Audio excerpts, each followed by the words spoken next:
ये कहानी है साल 1959 की। फरवरी के महीने हाइकर्स का एक ग्रुप सोवियत यूनियन के खोला स्याखल नाम के इस पहाड़ियों में रात को कैंपिंग करने के लिए रुके थे। लेकिन उस रात वहाँ कुछ ऐसा हुआ कि सभी हाइकर्स को अपना टेंट फाड़कर दूर कहीं भागना पड़ा। बर्फीले तूफान के कारण उस रात दूर दूर तक कुछ दिखाई नहीं दे रहा था। फाइनली फरवरी के अंत तक इनमें से कुछ हाइकर्स के डेड बॉडीज़ को बर्फीले पहाड़ियों में डिस्कवर किया गया। किसी के आंखें मिसिंग थे तो किसी का जवान कट गया था। आज तक किसी को पता नहीं चल पाया कि उन हाइकर्स के साथ एक्चुअली में हुआ क्या था। तो आइए जानने की कोशिश करते हैं डियाटलॉव पास के उस मिस्टीरियस घटना के बारे में आज के इस वीडियो में। साल 1959 में सोवियत यूनियन के उरैल पॉलिटेक्निकल इंस्टीट्यूट से आइगर डियाटलॉव नाम का एक 23 साल का रेडियो इंजीनियरिंग स्टूडेंट अपनी यूनिवर्सिटी से 9 दोस्तों को अपने साथ हाइकिंग पर चलने के लिए इनविटेशन भेजते हैं। इनिशियली उस ग्रुप में टोटल 10 लोग थे, 8 हट्टे खट्टे जवान और 2 औरतें। उस ग्रुप में मौजूद हर एक मेंबर बहुत ही एक्सपीरियंस्ड हाइकर था। उन लोगों का मिशन था माउंट ऑटरटन तक हाइकिंग करना, जिसका लिटरली मतलब है डोंट गो देयर। ये लोग अपनी जर्नी के लिए फरवरी के महीने को चुनते हैं, जो कि पूरे साल का one of the most difficult महीना माना जाता है हाइकिंग करने के लिए, क्योंकि उस समय पूरा माउंटेन बर्फ़ से ढका रहता है। ये हाइकर्स अपनी जर्नी स्टार्ट करते हैं 25 जनवरी 1959 को। सबसे पहले यूनिवर्सिटी से निकलकर ये लोग ट्रेन पकड़ के इवडेल नाम के एक शहर पहुंचते हैं। वहां से वो लोग एक ट्रक पकड़ के विजय नाम के एक गांव तक जा पहुंचते हैं। अब इस गांव के आगे बर्फीले पहाड़ियों के अलावा और कुछ नहीं है। 27 जनवरी को ये लोग अपने मंजिल की तरफ आगे बढ़ ही रहे थे कि उसके अगले दिन ही यूरी यूडीन नाम के एक हाइकर की तबीयत अचानक खराब होने के कारण वो सफ़र में आगे नहीं बढ़ पाते और उन्हें घर वापस लौटना पड़ता है। अब बचे थे टोटल 9 हाइकर्स। 31 जनवरी के दिन वो लोग पहाड़ के थोड़े और ऊपर तक क्लाइंब करने की कोशिश कर रहे थे। इस पॉइंट तक पहुंचने से पहले उन लोगों ने कुछ खाने के सामान को नीचे एक वैली में छोड़ा था, जहां वो लोग थोड़ा रेस्ट लेने के लिए रुके थे। उन लोगों ने ऐसा इसीलिए किया था ताकि लौटते समय वो लोग वहां पर फिर से रुककर खाना खा सके। यहाँ तक सब कुछ प्लानिंग के हिसाब से ठीक ठाक चल रहा था। उसके अगले दिन 1 फरवरी को वो लोग एक माउंटेन पास से होकर जाने लगे ताकि वो लोग पहाड़ के ऑपोजिट साइड पहुंचकर वहां पर रात को कैंपिंग कर सके। लेकिन इसी बीच अचानक मौसम काफ़ी ख़राब होने लगता है। बर्फीले तूफान के कारण उन लोगों को कुछ दिखाई नहीं दे रहा था, जिसके कारण वो लोग अपना रास्ता भटक जाते हैं और वेस्ट की तरफ खोला स्याखल माउंटेन्स के डायरेक्शन में चलना स्टार्ट कर देते हैं।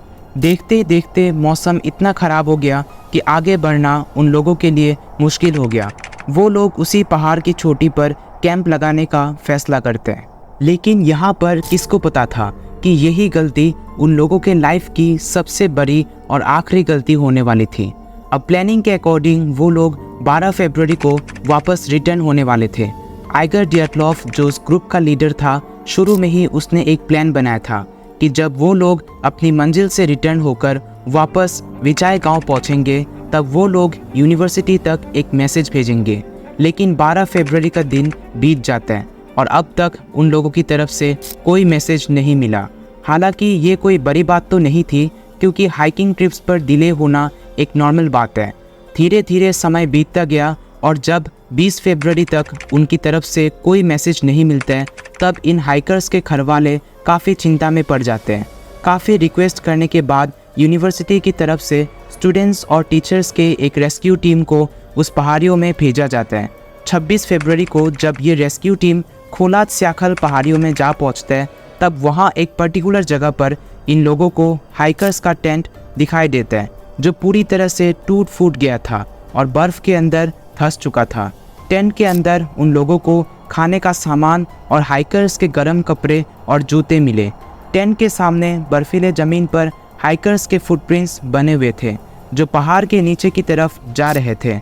वो लोग इन फुटप्रिंट्स को फॉलो करते हैं, लेकिन अनफॉर्चुनेटली 500 मीटर बाद ये फुटप्रिंट्स बर्फ़ से थक जाने की वजह से गायब हो जाते हैं।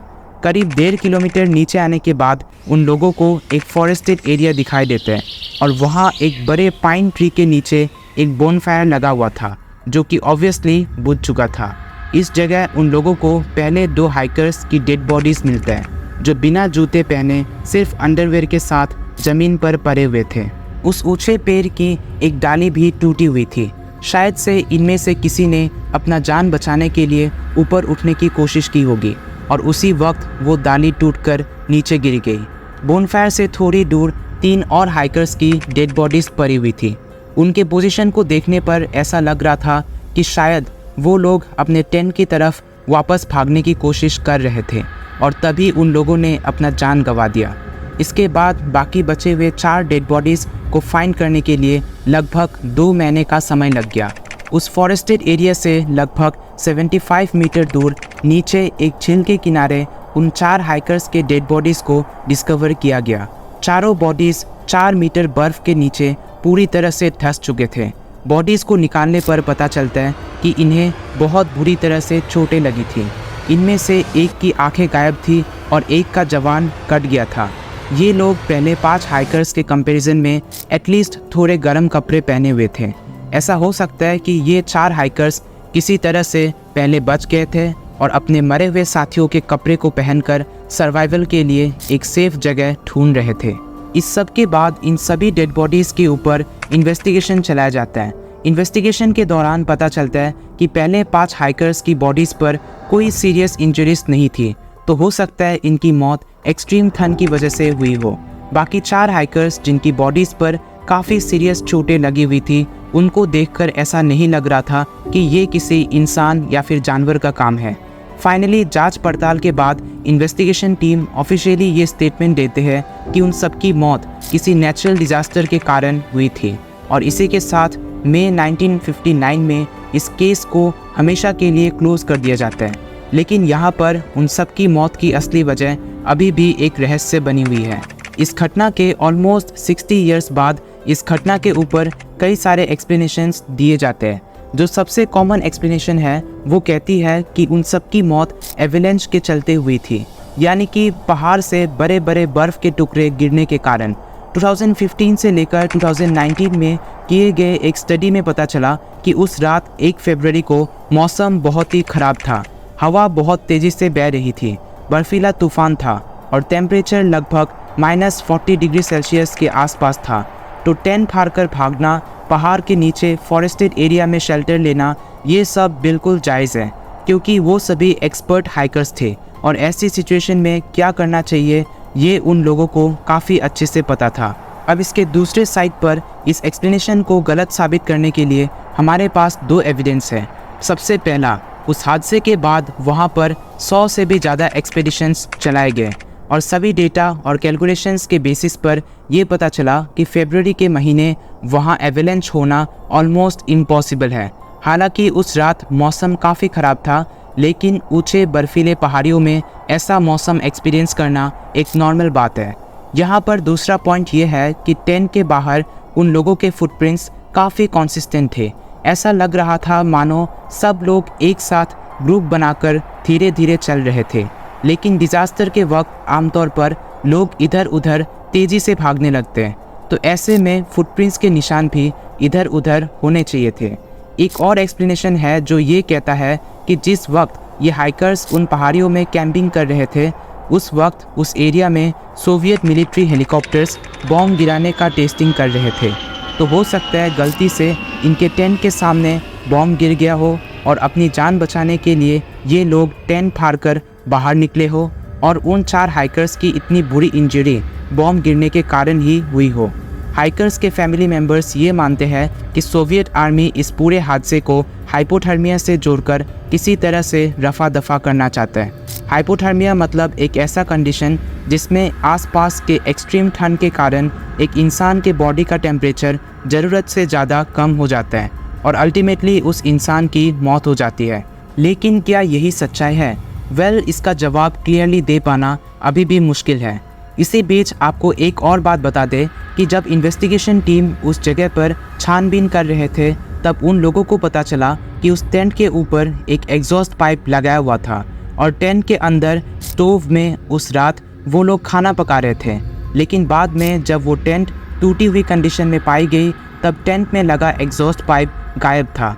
तो हो सकता है कि उस रात एग्जॉस्ट पाइप बंद करने के बाद किसी तरह से टेंट के अंदर आग लग गई हो और धुआं बाहर ना निकलने की वजह से सब लोगों की दम घुटने लगी। सांस लेने के लिए सब लोग जल्दबाजी में बिना कपड़े और जूते पहने बाहर निकल आए और पहाड़ के नीचे की तरफ बढ़ने लगे। ये बात हम इसीलिए कह सकते हैं क्योंकि कुछ हाइकर्स के कपड़ों में जले हुए निशान पाए गए। जब वो लोग बोनफायर लगाए थे तब हो सकता है उनमें से 5 लोग ठंड की वजह से वहीं पर अपना दम तोड़ दिए। बाकी बचे हुए 4 हाइकर्स अपने साथियों के कपड़े पहनकर और नीचे की तरफ सुरक्षित जगह ढूंढने के लिए बढ़ते रहे और अनफॉर्चुनेटली क्योंकि उस वक्त मौसम काफ़ी ख़राब था, वहाँ बर्फ़ के टुकड़े पहाड़ से फिसलकर गिरने लगे और उसी घटना में बुरी तरह से घायल होकर इन लोगों ने अपना जान गंवा दिया। अब इन सभी थ्योरीज और एक्सप्लेनेशंस में सच कौन सा है ये तो बताना मुश्किल है, लेकिन हाँ, ये उन पहाड़ियों में छुपा हुआ एक बड़ा मिस्ट्री ज़रूर है जो अभी तक सॉल्व नहीं हुआ है। बहुत बहुत शुक्रिया इस वीडियो को देखने के लिए।